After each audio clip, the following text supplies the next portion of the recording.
So this Fender electric guitar just came in for a repair, had a broken headstock, and this is my workflow to get a pretty cheap guitar going again. Scrape away the excess epoxy.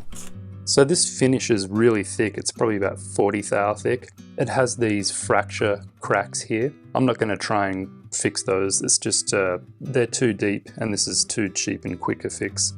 So if you're not sure how good this is lined up, just give it a quick sand with 600, and that white line, that's where you've got to give it a bit more CA glue to fill up. This big gash here, that's actually missing finish.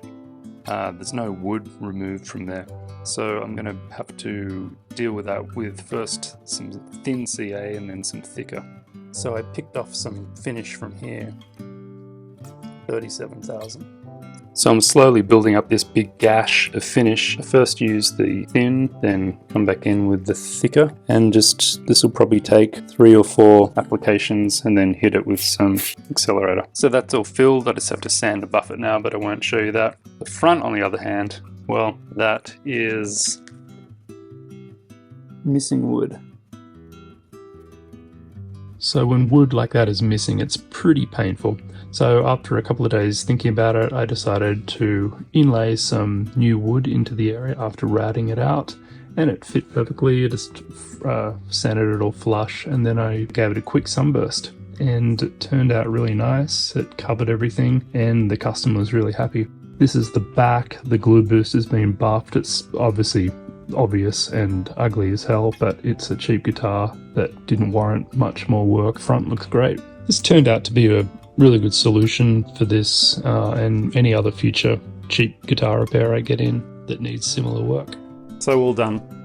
Not bad for a overnight turnaround, just quick and ready, get it done. This bridge was coming off. I thought because where I am in Colorado it was going to be humidity issues, but it's not. The frets aren't popping out or anything, but the top is caved in front of the bridge and belling up at the back. So what I did, the bridge was already coming off, so I glued in a third middle brace and took this off. It had 2 screws which never hold anything. Don't use screws, it's stupid. Technically the screws were holding the bridge on, but screws, they hold it on, but at a cost, which is if the bridge wants to come off because it's badly glued on, then it should come off, and screws shouldn't hinder that. So luckily it's easy to get off. So I just cleaned up the bottom, sanded this. This was, you can kind of see where the original finish was, and it just had a little bit of CA glue. You can see this darker area, that's where the CA glue was that it was glued to. And I used this sweet little tool to scrape this back, and this is from Ryan Gerber, a good mate of mine from Ohio or Idaho, one of the two. These are about 25 bucks, and they're just little scraper things. So I'll just glue that back on, clamp the hell out of it so it clamps back a little flatter, and that should be good to go. So here we have this uke all done, the bridge glued up really beautifully. The action was about 1 mil, and now it's about 2.5, 2.25. So there was buzzing around this area on the top string. Getting the action up helped that a lot, but I still had to come in and give this a tiny bit of relief with one of these fret bar that's 800 grit, and you can get under the string if you want with these. I did work about from the 2nd to the 6th string. I just added a little bit of relief to it all.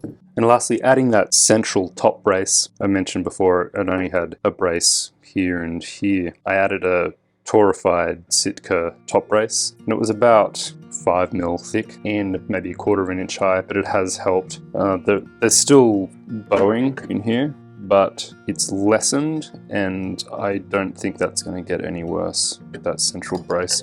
So that's good. So that's done. Here I have a classical guitar, and its bridge was coming off.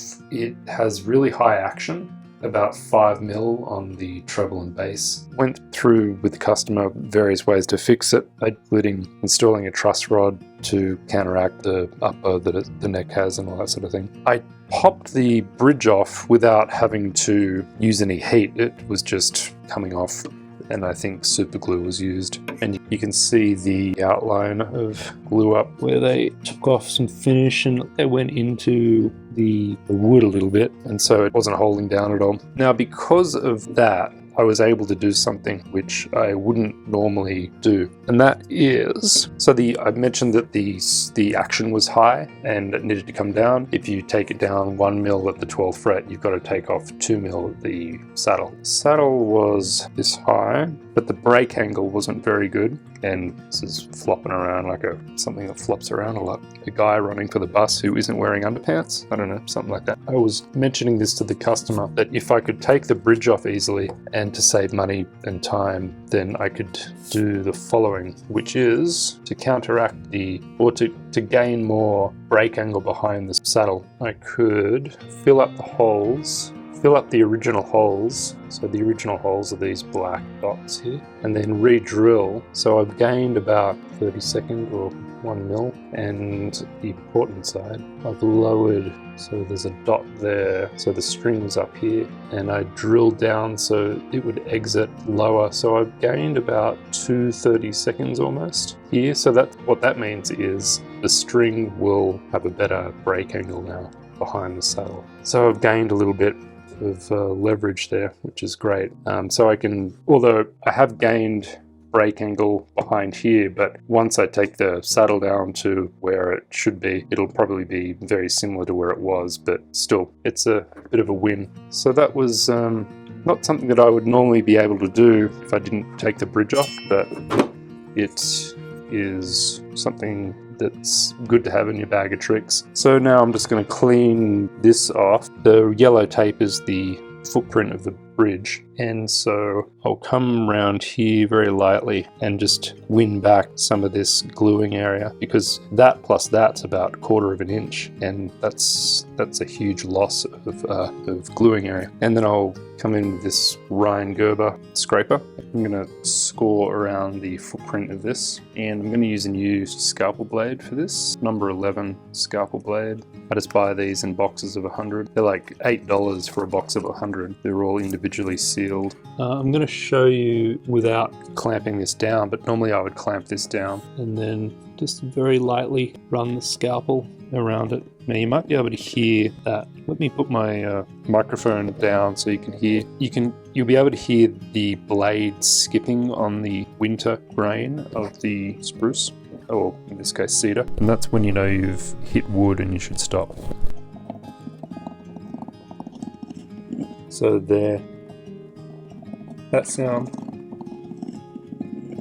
that's when you know you've gone through the finish and hitting the wood. So don't have any music playing. Best to have a quiet workshop when you're doing this job. And this is going through pretty much straight away. This finish is super thin, and you obviously can't hear the grain corrugating when you're going along the grain, so just one stroke. The next tool is a dogleg chisel, nice and sharp, and you just want to slowly take that down.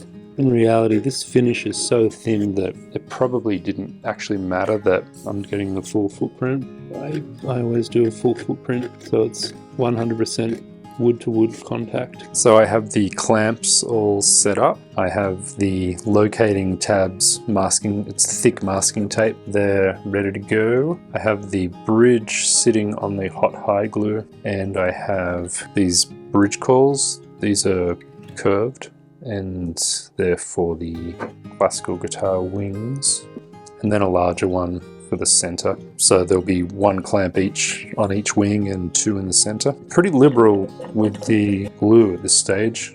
I don't care about messy squeeze out or anything like that. It's much rather have that than not enough glue. And I'll just put a bit on the bridge, and that is self-locating now that I've got the tabs there. And I'll just hold that down for a second.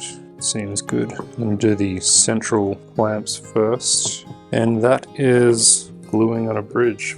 So just leave that for 15 minutes, and the squeeze out will be far easier to take off or peel off, but now it's, not easy because it's sticky. Here we are 15 minutes later.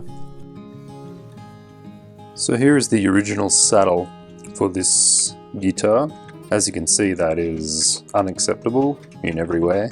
that has more wobble than a wobbly penguin wobbling across wobbly snow. There's two ways to go about fixing it. One is to make a new saddle, and that if this was a really good guitar and the customer wanted to pay, or if it was a cheap guitar and the customer wanted to pay, then that'd be the way to go and the best way. But this is neither a fantastic guitar and the customer just wants to hold off on spending too much. So save whatever you charge and just insert a bit of correct thickness material into either the front or the back edge of the saddle. And this is a 20 thou piece of fiber, and I've scraped it back slightly, so it might be like 18 thou or something now. But once I get that in there, then it's not going anywhere. And it's just a, you know, it's an appropriate solution for this. Again, not what you would want to do if you were, you know, hand making a guitar or fixing up a high-end instrument. But for something like this, just to get it going, I think this is completely acceptable. I've done it many a time to save, you know, mums and dads an extra $50 for their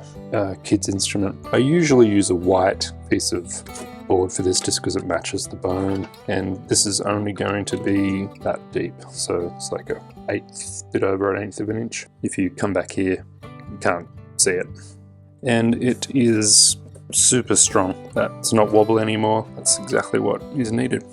So string up time, you can see how well I drilled these. It came out just skimming the bottom here, which is just perfect. So I gained back some depth here of the string, which will, like I mentioned before, give me a greater break angle, which is what this guitar needed. And you know, it's a good, cheap, easy way to get that. So here I have the repaired bridge. I did manage to take the saddle down about 30 seconds on the bass side, and the action at the moment on the bass side is about 3.5 mil, so that's working. All in all, this is playing better now. I'd still like more, like ideally this would have more break angle here, and especially on the top E, but it's about, the break angle now is about where it was when it came in, but the saddle is about 3/30 seconds lower, so I definitely bought myself a lot of real estate there, which is good. So the customer will be happy, and so will I be. So that's that. On to the Taylor. It has a buzz on the G string, which I'm betting you won't be able to hear.